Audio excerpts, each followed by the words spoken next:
আসসালামু আলাইকুম রহমতুল্লাহ। Hello everyone, কেমন আছেন সবাই? আশা করছি আপনারা সকলে ভালো আছেন। আমিও আল্লাহ তাআলার অশেষ রহমতে ভালো আছি। দর্শক, আজকে দেখাবো গত 5 দিন আগে যে আমরা মুরগির বাচ্চাগুলো আনছি সেটারও ভিডিও আমি আপনাদেরকে দিয়েছি।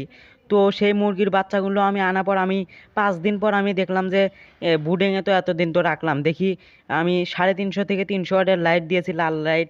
এত চলছে, বিলটা একটু বেশি আসতে পারে, তার জন্য আমি দেখলাম যে এখন একটু রোদ, তো আমি একটু রোদে একটু বের করি এবং তাদেরকে দেখাই এবং আপনাদেরকে ভিডিও উপস্থাপন করে দেখাই। তো আমি সেটাই আমি করছি। দেখতেছেন, এটা আমার ব্রাহ্মার বাচ্চা। সে অনেক দুর্বল হয়ে গিয়েছে, মানে ঝিমাচ্ছে। আমার 20টা 22টা মুরগির বাচ্চা এনেছিলাম, তার মধ্যে থেকে 2টা মারা গিয়েছে আর 20টা আছে। তার মধ্যে ব্রাহ্মাটা 150 টাকা পিস নিয়েছিল, এটাও কিন্তু আমাদেরকে ঝিমাচ্ছে।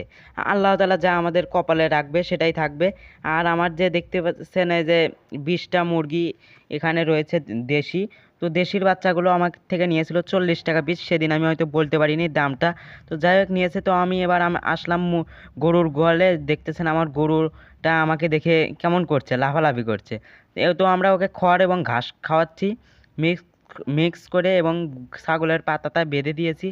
আর এই সাইডে যে 2টা ছাগল দেখতে পাচ্ছেন, এটাই আমাদের 2টা ছাগল। এখানে আমি ইর পাতা বলি গ্রামের ভাষায়, মেহগুনির পাতা। আর হচ্ছে এই সাইডে আমার পেঁয়াজের পাতা জ্বালাইছে, পেঁয়াজের গাছ জ্বালাইছে।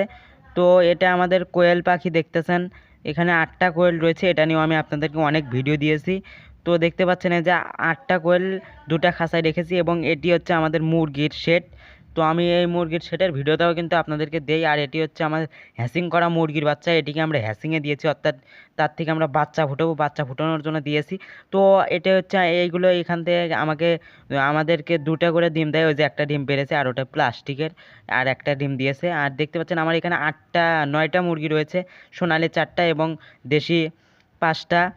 তো আমি আবার যাচ্ছি আমার সেই মুরগির বাচ্চাগুলোর কাছে, দেখবো তারা কেমন আছে। তো আমাদের জন্য সকলে দোয়া করবেন, আল্লাহ তাআলা যেন আমাদের ব্যবসাকে বারাকা দান করেন, যে যেখানে আছে সকলের ব্যবসাকে বারাকা দান করেন। আসসালামু আলাইকুম রহমতুল্লাহ। আল্লাহ হাফেজ।